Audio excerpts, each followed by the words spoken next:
Show with Gabby Logan. Matt Baker. And a Hollywood hottie who caused this reaction at the premiere of his new movie last night. Zac Efron!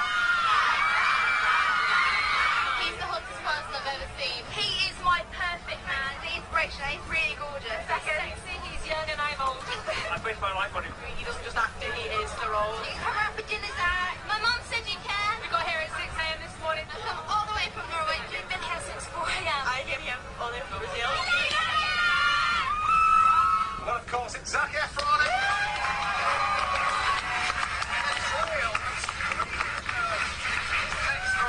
Zac, you ever get used to this attention? No, well, that was pretty surreal just now. That was like, I never get to see that because I'm up there at Derek's gonna scream.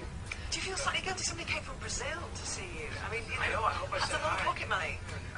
Yeah, I know. It's incredible. I can't believe it. Well, they love you, and we're so glad you're here as well. And we're looking forward to talking to Zac about his new movie, Me and Orson Welles, a little bit later. It's great. Thanks, so we absolutely loved it. But first, tonight is the night where you'll see Adrian or Christine take time out from their breaks to have cold, wet sponges and gunk hurled at them, all in aid of children in need.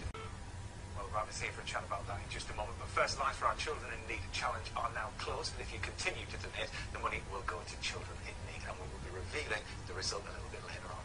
Now, poor Mick there, he had a devastating time. What kind of support did he get from his employers? Well, his company did pay him for a year and a half in the hope that he would get better and well enough to come back to work, but sadly that didn't happen. He's still disabled. But he is getting a lot of help from victim support. So hopefully, he's made a slow and steady recovery. So get well soon, Mick. I mean, it is an incredibly dangerous job. You do wonder why anybody would do it, but of course, I'm sure they get special training to deal with it. But Mick looked like he was doing all the right things there.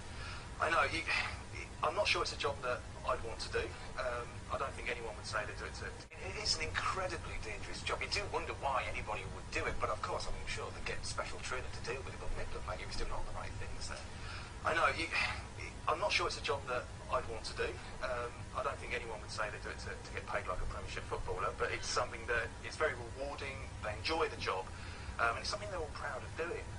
But they do get training, they do get told, how to deal with situations. We spoke to the companies about the specifics of that, and they didn't really want to tell us too much, and you can understand, because we don't want that information getting into the wrong hands. Yeah. It just, it seems kind of pointless. He made a point of turning around and showing them he was no threat, clearly not armed, and still they went ahead and did it. Is there some kind of gang culture behind this, that they're sending out messages? Well, all the time the people that do this are just that. They are from gangs, and they're so pent up, and the adrenaline's flowing, and they go in there to use violence on someone. So if they just hand over the goods, sometimes they just go through and do what we saw on poor old Mick there. It's horrific. And Zac, would guards like that be, security guards be armed in America? I think so. Yeah, right. You have plenty of armed robberies, do you? Yeah, I'm sure. I don't know the exact specifics. Sure. How does it compare? Do you know the rates? I mean, does being armed help?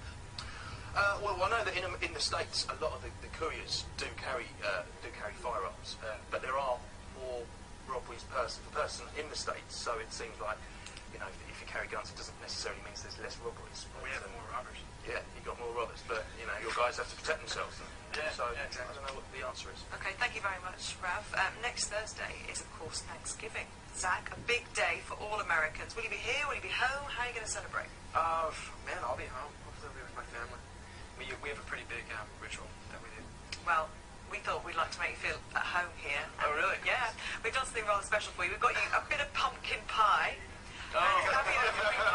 Yeah. And yes, cocktails have been fine. It's been cooking all night. we'd like to actually taste it, though. Oh, really? Yeah, please, if that's okay. Just a little bit, just to let us know how Fabio's cooking is. And yeah. I've actually really Praise indeed from Zac. Yeah. I'll try a bit, actually. No, super, yes, do carry on. yeah, it's one that Matt made a little earlier. Yeah, nice. Okay, so across the globe we'll be getting into the spirit of Thanksgiving. So we sent Angelica Bell to Washington to visit the historic home of the Stars and Stripes. It's not bad at all, no. Yes, but not Washington, D.C., but nearer my neck of the woods. Washington, tiny weird. Zac, more cheerleaders. You can't avoid them, can you? Where do you go? So now then, you have spent quite a bit of time over here, obviously, with your new film, Me and Orson Welles, which was filmed between Pinewood and the Isle of Man. Yeah. What do you make of it here? Oh, I absolutely love it here. It's unbelievable. So much fun when I come up here. I'm here quite a bit, but Yeah. the premiere last night, I've been gone for 5 or 6 months. I haven't been since, I guess, the premiere I was curious whether or not everybody would come back, or if the fans would still be here when I got back. Yeah, they came out full force. All of us still here. It was good.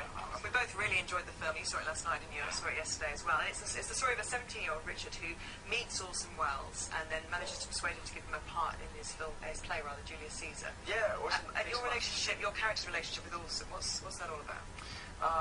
I play a kid not unlike myself who kind of lucks into this part and goes for this crazy adventure. It's a week in the theater in 1937.